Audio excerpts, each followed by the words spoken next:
Hello everyone, welcome back to my channel Babita Sharma online Sanskrit classes. तो बच्चों, आज मैं आपके लिए कक्षा 8 एनसीईआरटी की बुक है ये वसंत, और इसका पहला लेसन है, कविता है ध्वनि, ये लेकर आई हूँ। इसके जो लेखक हैं, कवि हैं, सूर्यकांत त्रिपाठी निराला जी हैं। तो सबसे पहले हम सूर्यकांत त्रिपाठी निराला जी के बारे में जान लेते हैं। सूर्यकांत त्रिपाठी निराला जी का जन्म बंगाल के महिषादल में सन 1899 में हुआ।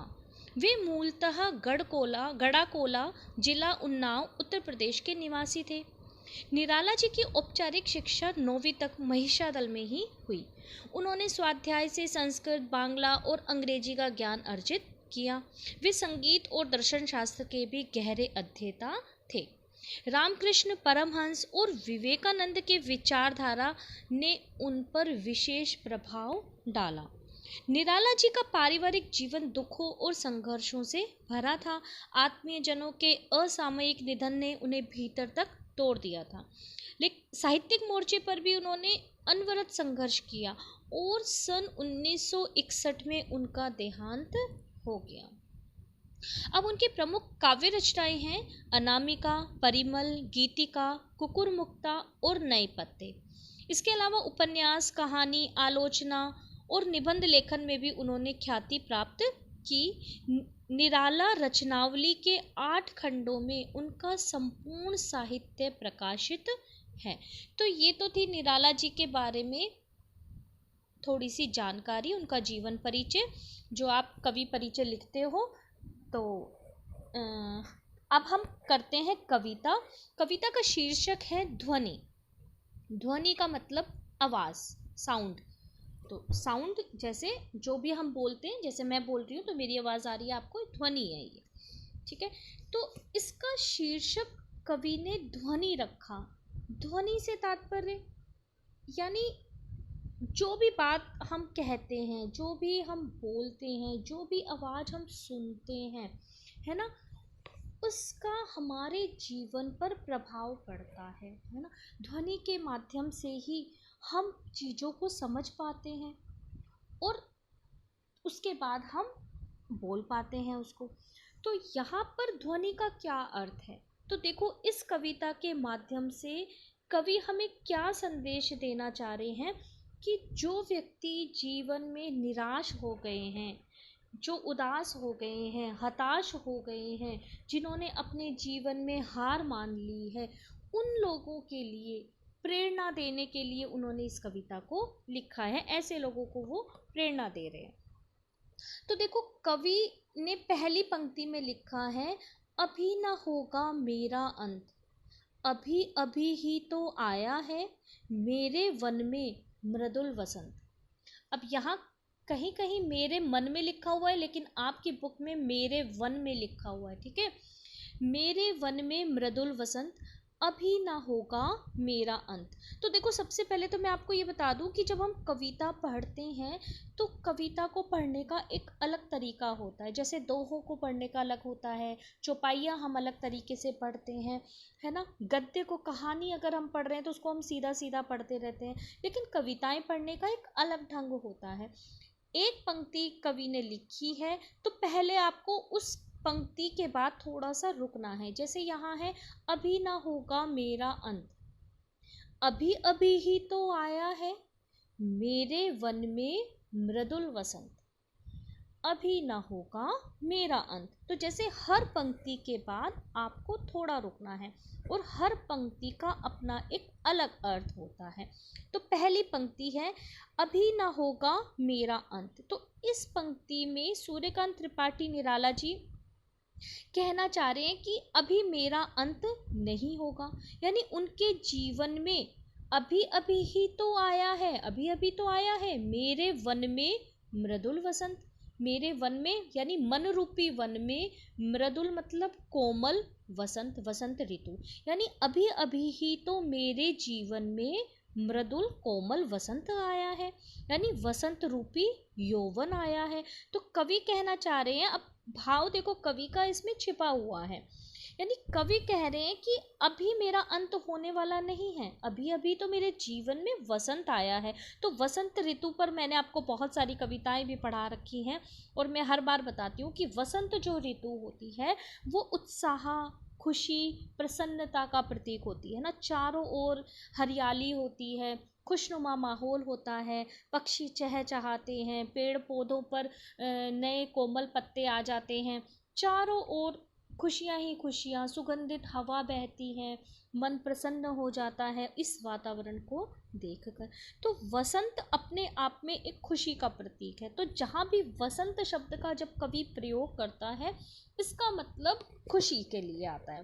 तो यहाँ पर कवि कह रहा है मेरे वन में मृदुल वसंत, मेरे वन मतलब मन रूपी वन में, और मृदुल मतलब कोमल वसंत आया है। यानी अभी अभी ही तो मेरे अंदर मतलब यौवन आया है, अभी तो मैं जवान हूँ, खूबसूरत हूँ। अब युवावस्था में आपने देखा होगा व्यक्ति के अंदर जोश भरा होता है, कुछ कर गुजरने की चाह होती है कि मैं ये करूँ वो करूँ, है ना, स्फूर्ति होती है। तो कवि कह रहा है कि अभी अभी मेरे जीवन में ये वसंत आया है, यानी यौवन आया है, अभी ना होगा मेरा अंत। तो मेरा अंत अभी होने वाला नहीं है, अर्थात मेरा मन में अभी जोश है, उत्साह है, अभी मुझे अपने लक्ष्य को प्राप्त करना है, तो अभी मेरा अंत नहीं होगा। अंत होने का मतलब अभी मैं हार मानने वाला नहीं हूँ।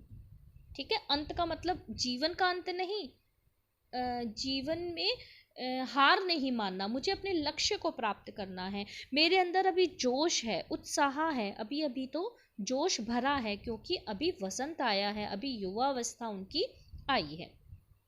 आगे कवि कहते हैं हरे हरे ये पात, डालियां कलियां कोमल गात, मैं ही अपना स्वप्न मृदुल कर, फेरूंगा निद्रित कलियों पर, जगा एक प्रत्युष मनोहर। तो देखो, सबसे पहले आपको मीनिंग समझने होंगे। अगर आपने मीनिंग समझ लिए तो आप इसके अर्थ को आसानी से समझ सकते हैं। ठीक है, हरे हरे ये पात, पात का मतलब पत्ते। अब हरे हरे शब्द जब दो बार प्रयुक्त हो रहा है, ऐसे ही ऊपर भी आया था अभी अभी, तो यहाँ पुनरुक्ति प्रकाश अलंकार होता है। अब यहाँ पर देखो हरे हरे ये पात, यानी पेड़ पत्ते जो हैं, पेड़ जो हैं, ये हरे हरे पत्तों से भर गए हैं, क्योंकि वसंत आया है ना।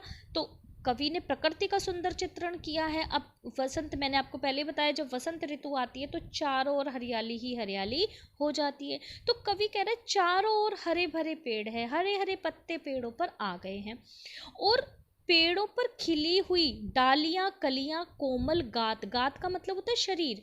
तो पेड़ों के शरीर, अब यहाँ पर कवि ने फिर मानवीकरण कर दिया है कि पेड़ों का शरीर बोला है, और उसके ऊपर क्या आ गई हैं, हरे हरे पत्ते हैं, डालियां हैं, डालियों पर कलियां खिल आई हैं, है ना। पौधों पर कलियां जो खिली हुई हैं, वो ऐसा लग रहा है कवि को कि, अब देखो आगे वाली पंक्ति में कह रहा है कोमल गात, कोमल शरीर पर, पेड़ के कोमल शरीर पर डालियों पर हरे हरे पत्ते और कलियां खिलाई हैं, मैं ही अपना स्वप्न मृदुल कर, कर मतलब हाथ, मृदुल मतलब कोमल, ठीक है, और स्वप्न मतलब सपना। अब यहाँ कह रहा है मैं ही अपना स्वप्न मृदुल कर, मैं अपने कोमल हाथों से इसके शरीर पर हाथ फेरूंगा। जैसे आपने देखा होगा कि कुछ पेड़ पौधे, कुछ कलियां ऐसे होते हैं जिन पर जब हम अपने हाथों से स्पर्श करते हैं तो उनमें एक नई जान सी आ जाती है। जैसे एक छुई मुई का पौधा होता है, आप छुओगे एकदम से मुरझा जाता है, फिर टच करोगे तो वो वापस से खिल जाता है ना। ऐसे ही कुछ कलियां होती हैं, पेड़ पौधे होते हैं, जब आप उनको प्यार से सहलाते हो तो एकदम से उनमें जान सी आ जाती है। तो कवि कहता है मैं ही अपना स्वप्न मृदुल कर, मृदुल मतलब कोमल हाथों से, जब मैं इन कलियों पर फेरूंगा, निद्रित कलियों पर, फेरूंगा मतलब हाथों को फेरूंगा, निद्रित मतलब सोई हुई कलियों पर, कलियां अर्थात सोई हुई कलियां से मतलब है बेजान पड़ी हुई कलियां। अब यहाँ कलियों से तात्पर्य है ऐसे लोग जो जीवन में हार मान चुके हैं, हताश हो चुके हैं अपने जीवन से, तो ऐसे लोगों पर मैं हाथ फेरूंगा। हाथ फेरने का मतलब है कलियों पर हाथ फेरेंगे और ऐसे हताश लोगों को अपना सहयोग देकर, अपना सानिध्य देकर उनमें एक नई स्फूर्ति भर देंगे, यानी उनको हौसला देंगे, उनका साथ देंगे, उन्हें आगे बढ़ने की प्रेरणा देंगे।